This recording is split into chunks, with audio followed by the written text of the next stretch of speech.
Hello my dear friend, welcome back to our channel. तो आज की इस वीडियो में हम पढ़ने वाले एक नए टॉपिक के बारे में, जो है steps in the organisation process के।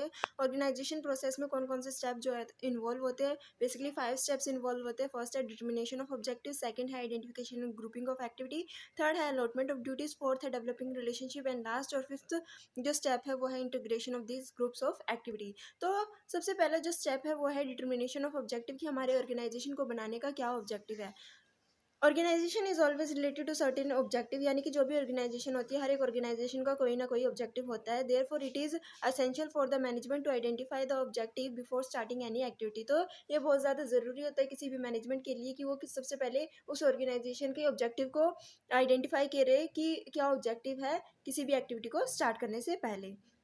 यानी कि जब हमें ऑर्गेनाइजेशन का ऑब्जेक्टिव पता होगा तो हमें पता होगा कि क्या क्या एक्टिविटी हमें परफॉर्म करनी है। It will help the management in the choice of man and material with the help of which it can achieve it's objective. यानी कि कहीं ना कहीं हम प्रॉपर वे में मैंस को मटेरियल को चूज़ कर सकते हैं कि किस तरीके का मटेरियल हमें चाहिए, किस किस क्वालिफिकेशन के, किस किस स्किल्स के हमें पर्सन जो है वो हायर करने हैं। ठीक है, ताकि हम अपने ऑर्गेनाइजेशन के ऑब्जेक्टिव को अचीव कर सके। Objective also serve as the guideline for the management and the worker. तो ऑब्जेक्टिव क्या करते हैं, कहीं ना कहीं हमें गाइडलाइन प्रोवाइड करते हैं मैनेजमेंट को और वर्कर को।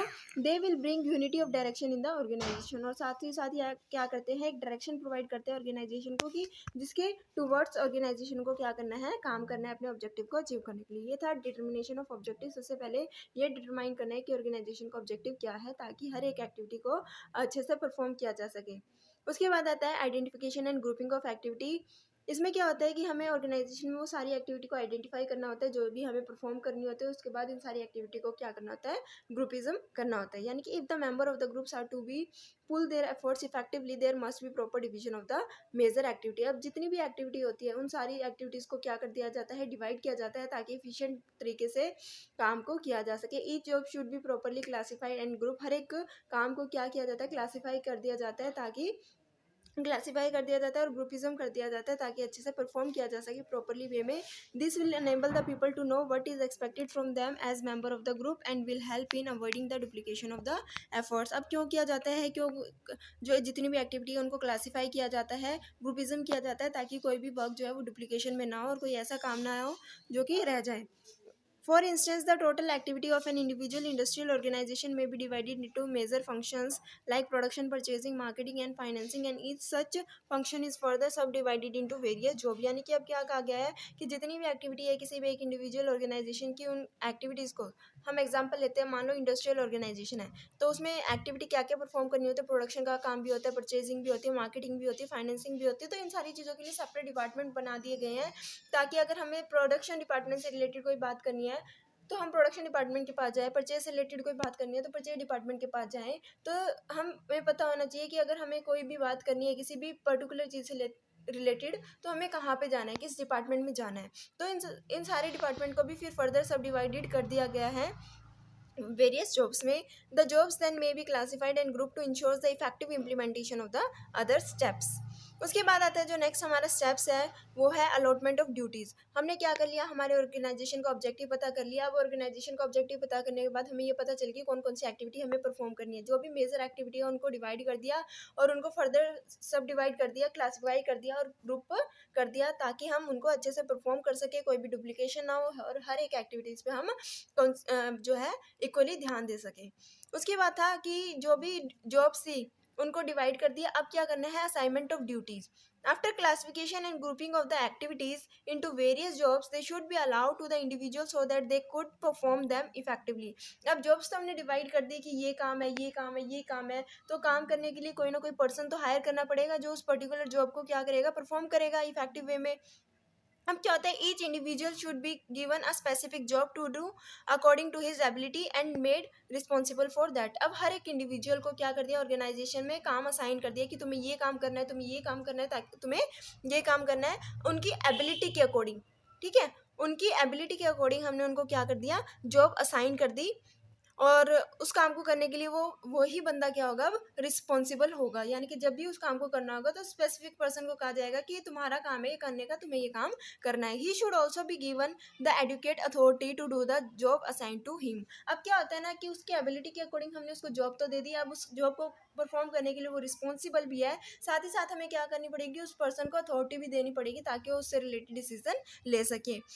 डेवलपिंग रिलेशनशिप, नेक्स्ट स्टेप आता है हमारा developing relationship. Since so many individual work in the same organization, it is the responsibility of management to lay down the structure of relationship in the organization. अब क्या होता है, बहुत सारे individual लोग जो है काम करते हैं किसी भी एक सेम ऑर्गेनाइजेशन में, कोई एक पर्सन तो है उस ऑर्गेनाइजेशन को चलाता नहीं है, बहुत सारे लोग मिलकर ही क्या करते हैं, एफर्ट्स करते हैं इस ऑर्गेनाइजेशन के ऑब्जेक्टिव को अचीव करने के लिए। तो उनके बीच में क्या करना, एक तरीके का रिलेशनशिप एस्टेब्लिश करना। Everybody should clearly know to whom he is accountable, यानी कि हर किसी को पता होना चाहिए कि अगर वो अपना काम नहीं पूरा करता है तो किसके लिए अकाउंटेबल होगा, किसको जवाबदारी देगा अगर उस काम को परफॉर्म नहीं किया तो। ठीक है, तो सुपरवाइजर और सबॉर्डिनेट का रिलेशनशिप क्या करना है, यहाँ पे एस्टैब्लिश करना है कि हर किसी को जॉब तो साइन कर दी, अब कहीं ना कहीं कौन कंट्रोल करेगा, कौन सुपरवाइज करेगा कि काम हो रहा है या नहीं हो रहा है, कौन किसके लिए अकाउंटेबल होगा। This will help in the smooth working of the enterprises by facilitating delegation of responsibility and authority. यानी कि हमने क्या कर दिया, हर किसी को अथॉरिटी डेलीगेट कर दी अकॉर्डिंग टू देयर रिस्पॉन्सिबिलिटी। ये था डेवलपिंग रिलेशनशिप की कौन किसको रिपोर्ट करेगा। ठीक है, यानी कि सुपरवाइजर और सबऑर्डिनेट का रिलेशनशिप एस्टैब्लिश कर दिया गया। अब है next step, integration of this groups of activity. क्या करना है, इंटीग्रेशन करना है, हर एक एक्टिविटीज को ग्रुप में डालना है। Integration can be achieve in all activities in following वे। किस तरीके से हम इंटीग्रेशन को अचीव कर सकते हैं।